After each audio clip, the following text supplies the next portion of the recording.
we are trying to just elaborate what we have said about reading of blocks in this diagram. There is a client which passes the file name onto the name node. This is trying to read. It passes the file name that it wants to read. The name node gives back the block IDs and the data node locations, data node IP addresses for example, to the client. Then the client reads data from the individual data node. The name node is controlling all the data nodes. There is something called a secondary name node. What it does is to keep copies of the metadata maintained by the name node. Secondary name node is not a fail-safe mechanism for name node. If name node fails, secondary name node cannot take over as the name node. What it does is to periodically keep copies of the metadata maintained by the name node. So what you can do is you can reconstruct up to a certain point from the data maintained in the secondary name node, but you won't be able to do a hot swap between name node and secondary name node. This is the architecture of Hadoop as it used to be. Next version of Hadoop is looking at federated name nodes, which is multiple name nodes. We'll go into that in the last class. But existing structure is this. And in this whole cluster, there is a bus that connects all the machines of this cluster.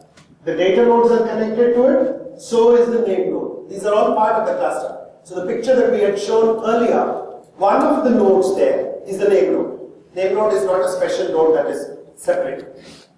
Okay.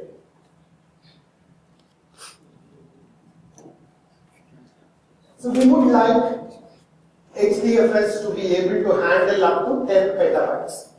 So that's the range of data that one is looking at in HDFS. It can have a very large number of relatively small files. I'm sorry, I've said it reversed. It can have a relatively small number of large files. Okay.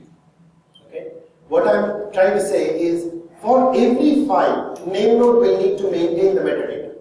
So if you have too many files, then the amount of metadata that it needs to keep, that name node needs to keep, is very large.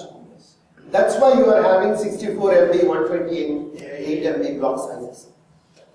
If you allow files like in a regular file system of 5 kilobytes, 10 kilobytes, then you would put a lot of load on the name node. That is why relatively large files, which is 64 MB, 128 MB blocks, relatively large files, a very reasonable number of them, not very large number of them, is what we try to do. HDFS should assume commodity hardware. It should be optimized for batch processing. So data locations are exposed. How do you handle batch processing? By ensuring that the programs move to where data is. So your map job would just do one sweep through the whole data. Remember that the application where we are doing voter list and matching to see who all are from this city. You would just scan the data, the 64 MB or 128 MB back and block. Take in each record, either retain it or either output it or drop it based on what the location is. Walk through it. You really don't need to do any random seeks inside the data. You just do one scan of the data. HDFS works very well when you have such batch access of data instead of having to access random locations inside the data. And a lot of applications, you'll be surprised at how many applications make themselves amenable to such block reads. For example, the entire log processing applications are amenable to this. Text, search engine index building is amenable to this. Image processing, video processing is amenable to this.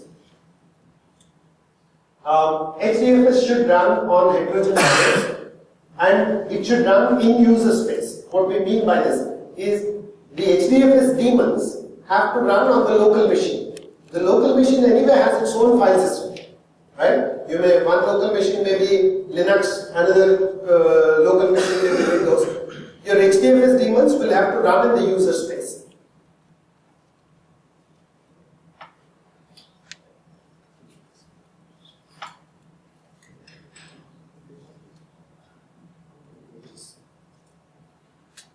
I have said this before.